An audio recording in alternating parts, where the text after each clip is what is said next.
Young black boy helps millionaire with flat tire. What happened next changed his life forever. Matthew Evans is not an unfamiliar name in the business world. With a vast fortune accumulated over many years, he has risen to become one of the most successful entrepreneurs in Kentucky. But if someone looks at the outside of his life, they will easily notice a paradox. A man with everything in his hands cannot find warmth and true connection with life. With his silver hair and deep-set wrinkles on his face, Matthew had entered his 70s. Although in the evenings he could enjoy wine at lavish parties discussing million-dollar deals with partners, deep down inside, he felt something was missing. He had no true friends, no family to share the quiet moments in life. Even though he possesses millions of dollars, he still lacks something more precious, a genuine connection with others. Throughout his life, Matthew had always been immersed in work. The habit of working day and night, sometimes even on weekends, has become an indispensable part of his life. Transaction calls, tense meetings, sweat-drenched contracts, all of these consumed his time and mind. Therefore, Matthew rarely pays attention to the small details in life. For example, the gentle rains or the family dinners gathered together. He is always busy, always feeling like there is something to achieve, but not clear on what that is. One sweltering summer afternoon, Matthew was driving his shiny black Mercedes on a deserted road in Kentucky. The hot wind from the barley fields blew through the car windows, but it did not ease the weariness in his heart. The road was deserted, not a soul in sight, only the sound of engines whizzing by. But just at that moment, an unexpected incident occurred, making everything different. In an instant, his car suddenly shook violently.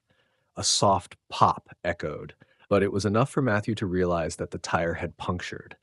He stopped the car, got out, and looked down at the flat tire, his mind suddenly in a whirl. Unbelievable. This is the first time he has encountered a situation like this. Almost all of his trips had a private driver, but this time Matthew drove alone and got caught in this scene in the vast open field. He tried to call for help, but there was no signal. The phone screen still displayed the words "no signal," as if mocking the uselessness of technology in this emergency situation.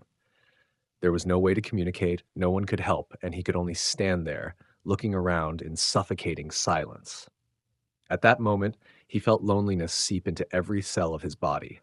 The feeling of a successful, wealthy man, yet powerless in such a small moment, truly made him introspective. Matthew didn't know what to do next. In his mind, countless ideas began to surface, but all were useless. Only one thing was clear. He was stuck. Stuck on a deserted road, with no one around, no help, and no comfort of a familiar environment. Lost in thought, a small figure appeared in the distance.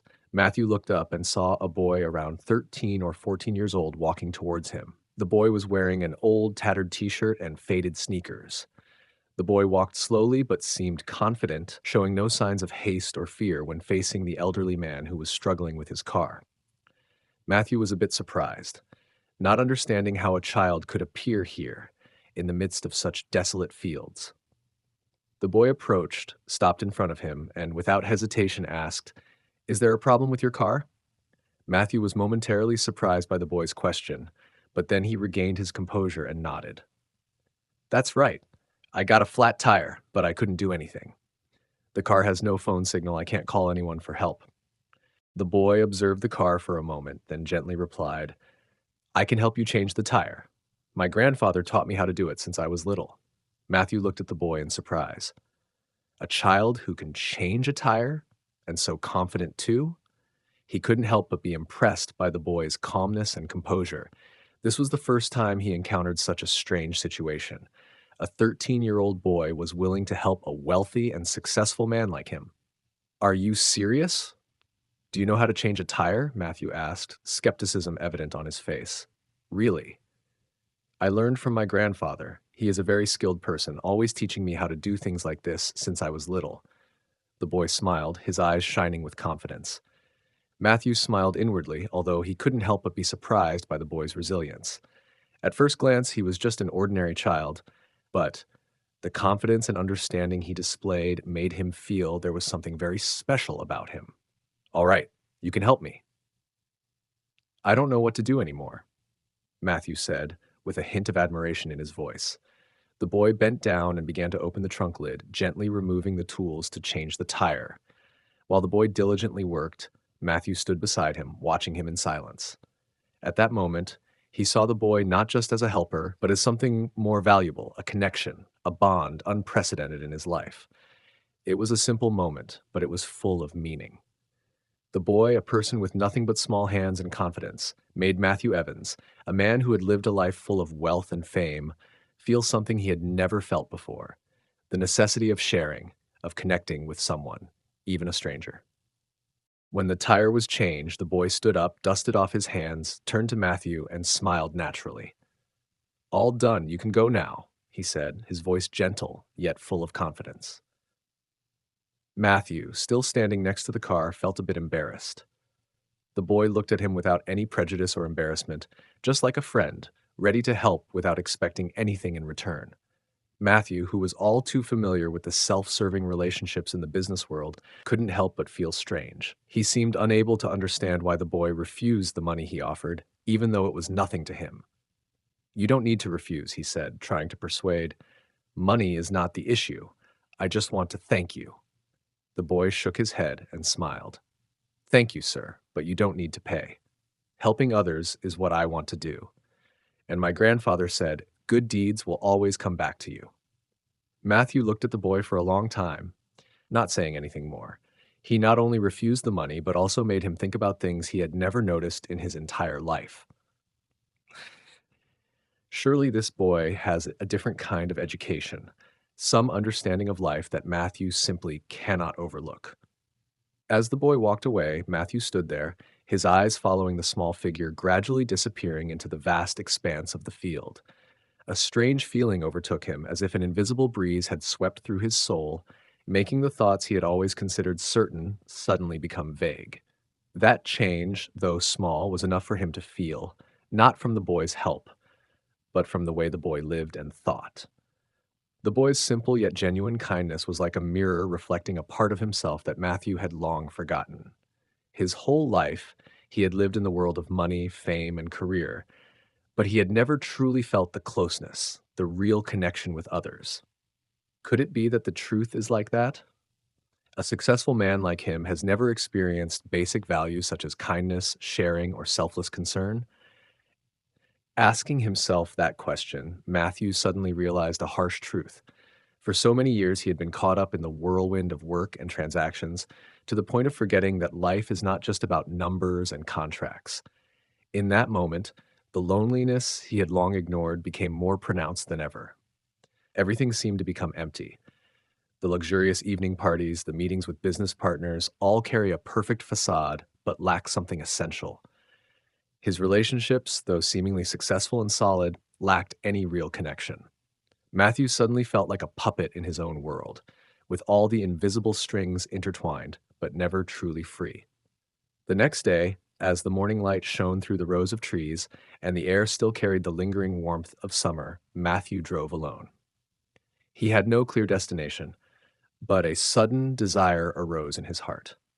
He wanted to return to the place where the boy had helped him, to learn more about the boy, about his world, and about the simple yet meaningful things he had brought into his life. Matthew drove through the deserted dirt roads, crossed the distant hills, and traversed the vast fields. Harlan, the small town where the boy lived, now seemed like a clear destination in his mind. He didn't know what he would do when he got there, only that there was some kind of urge, a desire to understand more about the boy and his different perspective on the world. The road leading into Harlan has a serene beauty, unlike the crowded and bustling streets of the city. The simple houses, the vast fields, all reflected a sincerity that Matthew had never noticed before. Stopping at a small cafe along the way, he inquired with the owner about the boy from yesterday, but all he received was a vague shake of the head. It seems that no one really knows who that boy is, or perhaps he was just a fleeting image in the world of the people here. Undeterred, Matthew continued his search.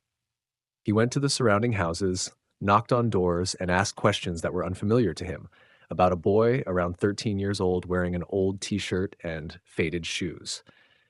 Everyone looked at him with curious eyes, but no one could give him a precise answer. Then, Just when Matthew was about to give up, an old woman in a small wooden house on the outskirts of town smiled and pointed towards a distant hill. "That boy lives with my grandfather," she said. "They live nearby in a small, very simple house, but the boy is very smart and kind." Matthew felt as if a new breeze was blowing through his mind. He hurriedly drove towards the hill, following the old woman's directions.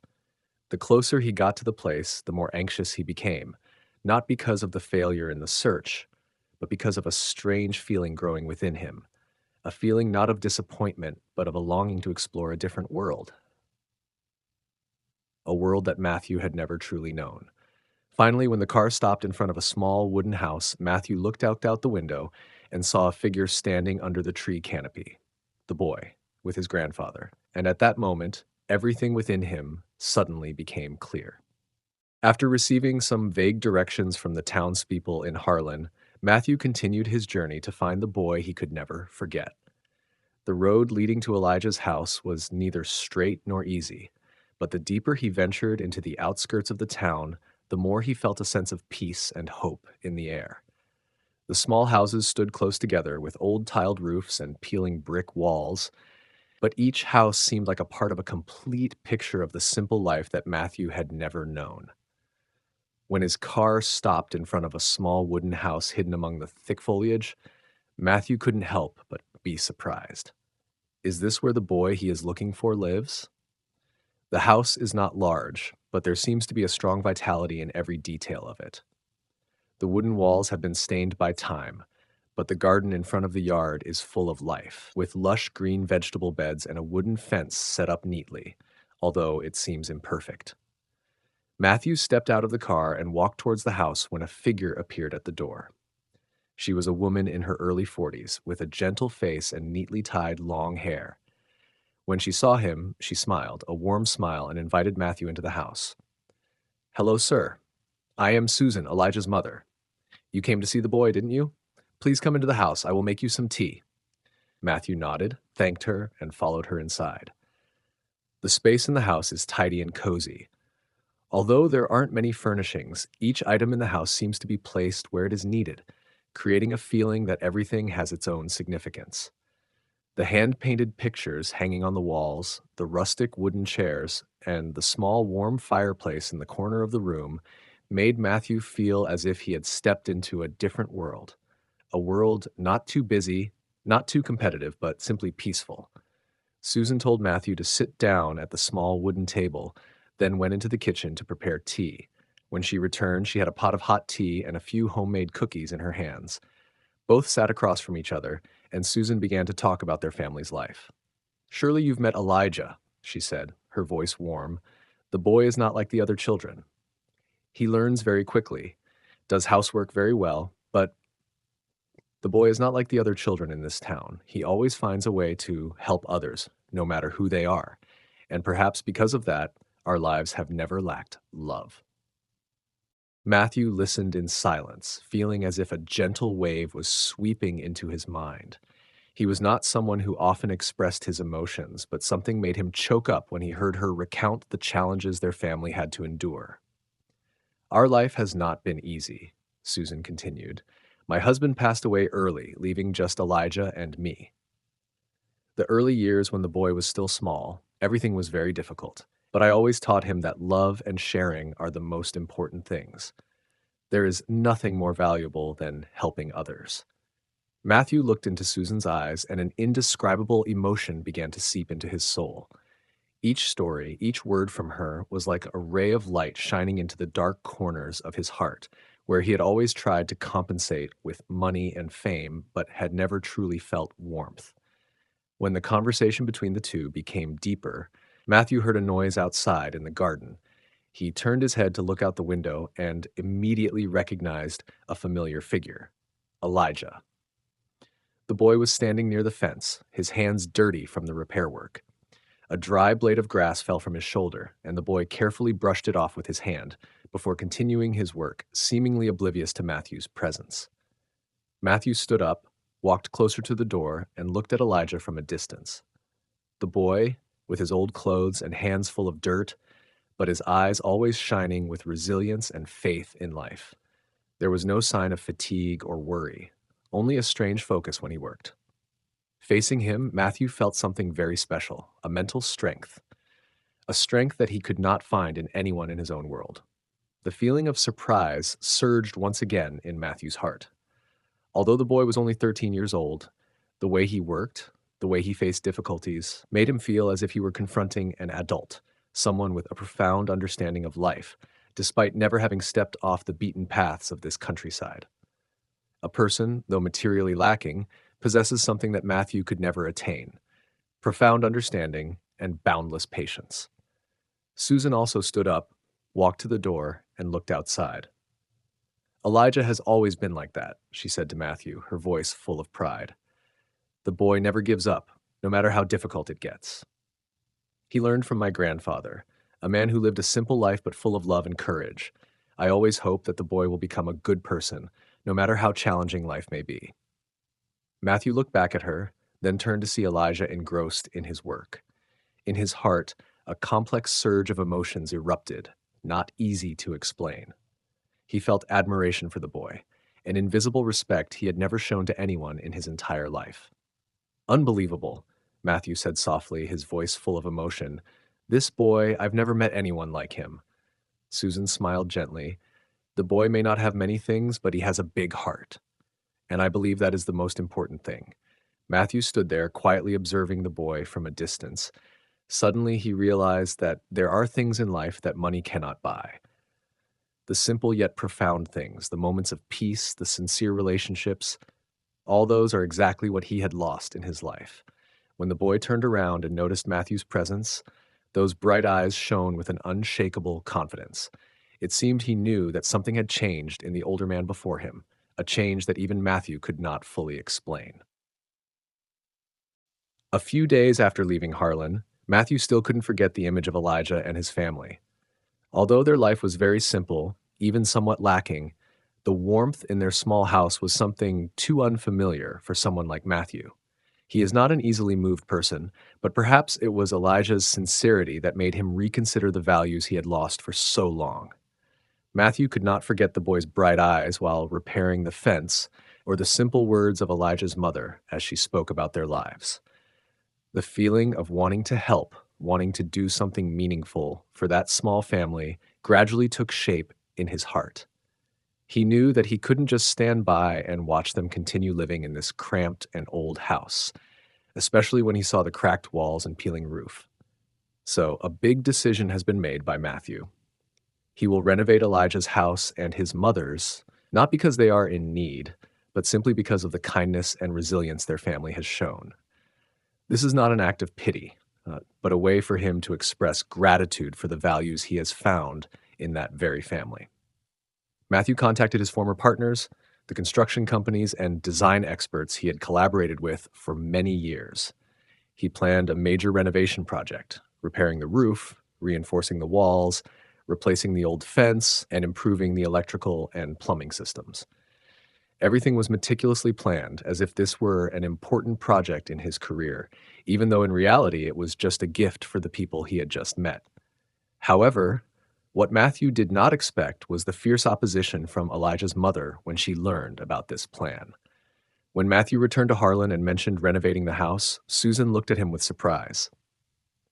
Do you really want to help us?" she asked, her voice full of skepticism. "But we don't need anything.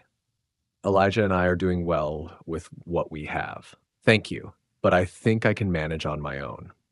Matthew understood that her reaction stemmed from her pride and resilience, qualities he had observed throughout their previous conversation.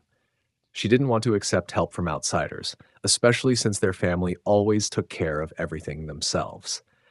But Matthew also knew that if he didn't convince her, this project would not succeed. "Sister Susan," Matthew began, his voice resolute yet full of sincerity, "I don't think this is something for you to worry about. I don't help because you are lacking. I help because I see something here, in this family, that I have never had. Resilience, kindness, and love. Those are the values I have forgotten in my life, and I want to do something to repay that sincerity." Susan was silent for a moment, her gaze towards Matthew filled with contemplation. She could clearly see the determination in his eyes, but still couldn't easily accept it. Finally, she sighed and gently said, "If you truly want to help, I won't stop you. But I just hope you don't think that we need this help. We live like this because we are happy with what we have." Matthew nodded, feeling the conflict within him gradually dissipate. He did not force her, only hoped that she would understand his feelings. And when she agreed, he knew he had done the right thing. The renovation of the house began immediately after that, and Matthew directly participated in the process, even though he was not an expert in the construction field. But what he found interesting was that he, someone who was only familiar with transactions and numbers, now had to learn to see the world through manual labor. He began to understand more about the work of the builders, the meticulousness in every detail, and the patience and skill required when repairing a house. Each brick laid, each coat of paint brushed on the wall carries a new meaning for him. It is not just work, but a way to express the appreciation and affection he has for this family. Throughout the repair process, Elijah also participated in the work. The boy not only helped out, but also began to learn about construction tools, construction techniques, and the basic principles of the trade. He seems very interested in this work, and day by day, his passion for construction seems to become more evident. Every time he picks up the hammer or the saw, the boy not only works diligently, but also with evident passion. He was like a little kid discovering new things he had never thought of before. Matthew noticed this change in Elijah. The boy who was only accustomed to heavy labor in the garden has now begun to show creativity in construction work. He not only followed the adults' instructions, but also came up with creative ideas, making small adjustments to the details of the project. Matthew couldn't help but be amazed, and a sense of pride welled up in his heart every time he saw the boy growing more mature day by day. "Thank you for giving me this opportunity," Elijah said one day as they both worked in the garden, their hands covered in dirt and sweat. Matthew looked at him, his eyes shining with appreciation. "No, Elijah. You have taught me many things. Thank you." As the construction gradually neared completion, Elijah's house not only became more solid, but also filled with a fresh breath of life. The roof has been repaired and the cracked walls have now been carefully plastered. The new wooden fence has replaced the old, worn-out one, and in the garden, the meticulously tended vegetable beds are greener than ever. However, what made Matthew the happiest was not the physical changes, but the changes in Elijah himself and his mother. Elijah is no longer just a boy who knows only how to do chores. He has become a young person with dreams, with passion, and more importantly, he has faith in himself. As for Matthew, he realized that he had gained more than just solid walls and a safe roof over his head. He had rediscovered the values he thought he had lost. And in the process of helping Elijah's family, he discovered that sometimes help does not always come from giving material things. Sometimes the greatest changes come from simple and sincere things. As Elijah's house gradually neared completion, a profound change began to stir within Matthew. The repair work was not just an act of giving material things, but it seemed to have ignited a new flame within him, a flame that guided Matthew to things he had never thought of before. Throughout the renovation process, Matthew not only saw the significant changes in Elijah's house, but also recognized the changes within himself. He began to appreciate the values of life that he had previously overlooked or disregarded. Every day, when visiting Elijah's family, Matthew increasingly felt the stark contrast in their way of life compared to the life he was accustomed to. Elijah's mother, though not wealthy, always faced every challenge with calmness and resilience. She never complained or worried about things that couldn't be changed. Instead, she focused on what she could control, loving her family, caring for her children, and sharing with others. Matthew sat with her many afternoons, sometimes just quietly watching her work in the garden or tending to the small kitchen. The conversations with her never had complex topics, but they left Matthew with profound thoughts. They talked about simple things, about plants and trees, about daily tasks, and even about beautiful memories from the past. She never pressured Matthew to change. She just quietly conveyed life lessons to him through each story. Matthew realized that the precious thing she had and what her family shared with each other was a warmth he had never experienced. In that small house, there were no luxurious living rooms or modern appliances, but there was an atmosphere of love, mutual care, and unreserved sharing. This, though simple, made Matthew feel as if he were standing in front of a completely different world. For so many years, he threw himself into work, immersed himself in transactions, seeking material success, only to suddenly realize that they could not fill the voids in his heart. Even with all the things money can buy, Matthew has never truly had strong relationships, the warmth of a family, or the feeling of being loved that he saw in Elijah's family. This feeling made him feel a pang of sadness.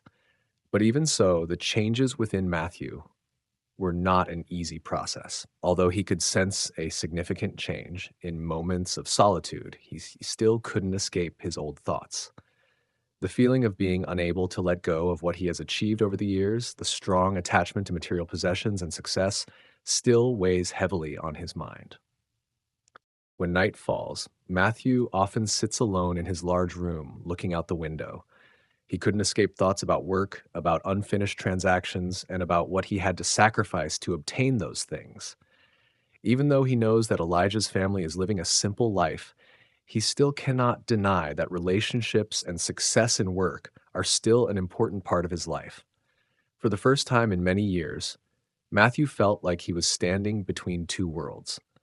On one side was Elijah's family, filled with love and sharing, and on the other side was his old world, where materialism and success dictated every decision. He didn't know what to do to balance between the two. These thoughts are driving him crazy. Meanwhile, Elijah is becoming more and more mature in construction and home renovation tasks. The boy not only showed patience, but also great creativity. He started coming up with improvement ideas for simple tasks, and Matthew couldn't help but acknowledge that the boy had a natural talent for understanding technology and construction. He may only be 13 years old, but he has an astonishing understanding of how to build and take care of his house. Every time Matthew sees Elijah working, he feels a great admiration. This boy, although he doesn't have the same good conditions as Matthew, can still create real value from what he has. This makes Matthew start to question the value of the things he has spent so many years pursuing. Does the success he has built truly bring him lasting values, or is it just meaningless shadows on his life's path? One time, while sitting together in Elijah's newly completed house, Matthew began to share his thoughts. "Elijah, have you ever thought about the things you really want to do in this life?" he asked, his voice contemplative. "You are already so talented with what you are doing here, but have you thought about what you could achieve on a larger scale?" Elijah stopped working, the boy's eyes shining with seriousness. "I think about it, Mr. Matthew," he replied, "but I don't know if I have the strength to do bigger things. Every day, I just want to do the things I love, build sturdy houses, and help people. I think that's the most important thing." Matthew was silent, pondering the boy's answer. That was a perspective on life he had never considered. Not doing great things, not achieving resounding success, but simply doing meaningful things, things that one truly loves and that bring happiness to others. This is the turning point in Matthew's life. He no longer feels that material values, success in work, or the medals society assigns to him are all that matters. He began to realize that those things were merely ephemeral, while love, sharing, and patience were the things that would stay with him forever. Although there are still conflicts within, Matthew knows that he has embarked on a journey no longer just in search of success or material wealth, but in search of peace of mind and genuine relationships. After several weeks of continuous construction, the renovation of Elijah's house has finally been completed. The house, once with its collapsed porches and cracked walls, has now become spacious and cozy. The new glossy coats of paint cover the walls, the sturdy roof no longer fears the rain and wind, and the newly painted wooden fence stands firm in a bright brown, as steadfast as the heart of Elijah's family. Matthew stood from afar, observing the house that had completely transformed. Although he had directly participated in the renovation process, he still couldn't help but feel a bit astonished by the result. It was not just a renovated house. It was a symbol of change in the lives of Elijah's family and Matthew himself. Both Elijah and his mother stood on the porch looking at what had changed. Elijah's mother, with tear-filled eyes, turned to Matthew, her face radiant in the sunset light. "We don't know how to thank you, Mr. Matthew," she said, her voice choked with emotion. "We cannot believe that someone would be willing to do so much for this small family. We are truly very grateful." Matthew felt a strange warmth spreading in his heart. It was not gratitude from one person helping another, but a sincere exchange between people who were different in circumstances, yet alike in one aspect: kindness and sincerity. For the first time in many years, Matthew felt that he had truly done something meaningful, something that not only served himself but also helped others. This feeling confused him but also brought great satisfaction. "You don't need to thank me, Susan," Matthew replied, his voice warm but slightly choked. "I'm just doing what I feel is right. Thank you for giving me the opportunity to help your family. I am the one who has learned a lot from you and Elijah." As the pale golden afternoon sun gradually descended and darkness began to envelop the small village, Matthew stood there, feeling a peace he had never experienced in his life.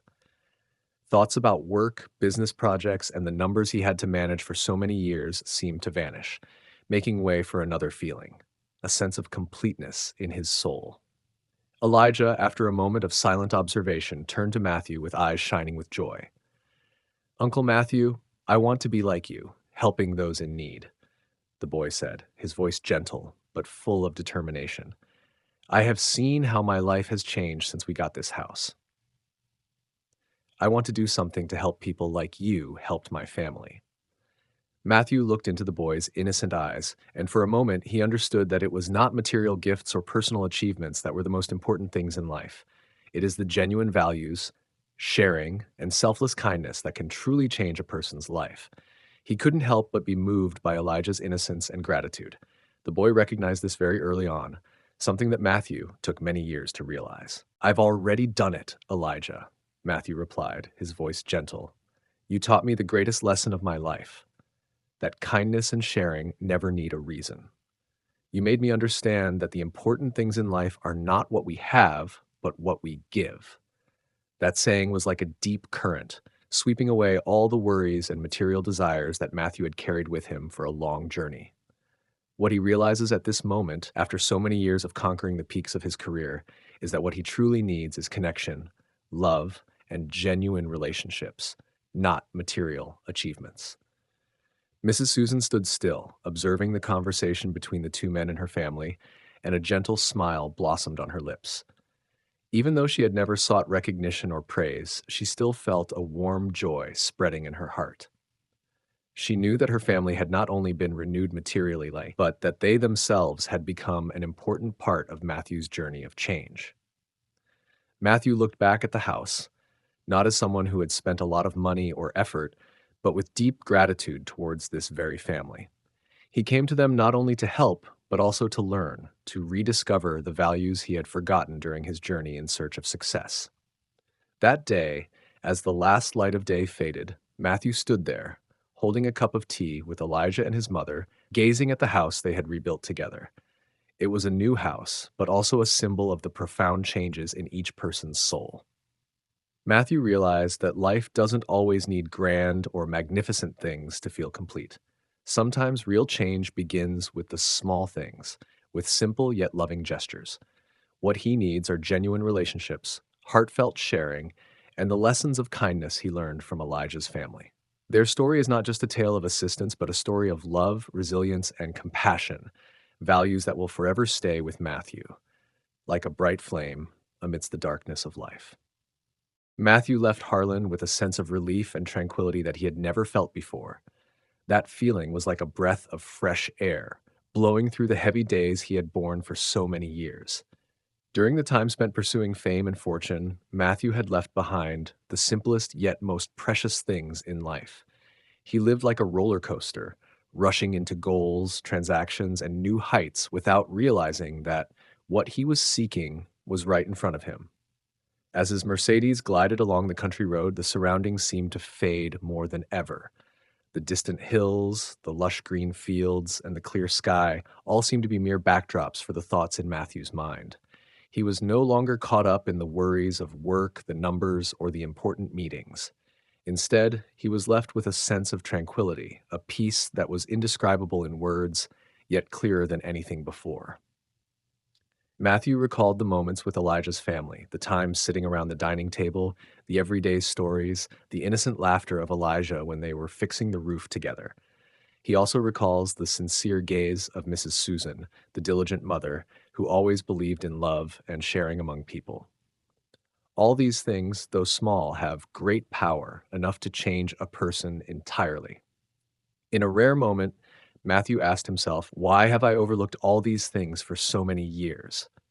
He once had everything: money, fame, power, but did he ever feel truly happy, truly fulfilled? The successes he achieved only made him feel more exhausted than ever. He didn't realize that what he was missing were human values, genuine relationships, and simple, warm moments that he had never learned to cherish. At this moment, all Matthew understands is that life is not just about what we achieve, but about what we bring to others. He suddenly realized that the most valuable things in life are not the material gifts or the titles society bestows upon us, but what we give from the heart. Kindness, sharing, and love are the eternal gifts, the things that make a person feel complete, even though external things may change or be lost. Every time Matthew thinks about Elijah, the boy who is always ready to help without expecting anything in return, he feels a great admiration. The boy not only fixed the car for him on a sweltering summer day, but also repaired a part of Matthew's life. Elijah's simplicity, his patience, and humility made Matthew reflect on himself, realizing that he still had many shortcomings and many things he had never understood. The days and months in Harlan, Matthew had time to reflect on the relationships in his life. He realized that although he had friends and business partners, in reality, he had never truly connected with anyone on a deep level. His conversations often revolve around work and benefits, never leaving space for genuine exchanges, heartfelt sharing of emotions, and inner anxieties. When Matthew's car turned onto the main road leading out of Harlan, he felt as if he had just traveled a long and unforgettable journey. But this journey was not the winding roads of work or business deals, but the paths he had walked with Elijah's family, the paths of sharing, kindness, love, and mutual support. Matthew no longer thinks about what he needs to do to achieve the next successes. He understands that life will never be perfect, and there is no formula to achieve true peace. But what he can do is live true to himself, help others when he can, and never stop learning from the simple things in life. Returning home, when everything seemed to return to the daily routine, Matthew no longer felt pressured. He no longer hurriedly chased after endless goals. The simple moments with family, meaningful conversations, and small acts of helping others have become his priorities. Matthew knew that no matter how life changed, he would always remember the Elijah family with gratitude. They taught him that in life, the most important things are not what we accumulate, but what we can give away. It is sharing, kindness, and love that make people feel valuable and make life much more meaningful. He will continue on his path, but now that path will no longer be just about material goals or career success. Instead, Matthew will live a life where he not only seeks what he can take, but also what he can give back to others. Because in the end, it is what we give that remains in people's hearts and in our own lives. And on peaceful afternoons, while sipping a cup of tea and watching the sunset sky, Matthew would smile, remembering Harlan, remembering Elijah and his mother, and the lessons that life had taught him. That lesson is not about success, but about kindness, about how we can change the lives of others, and more importantly, about how we change ourselves.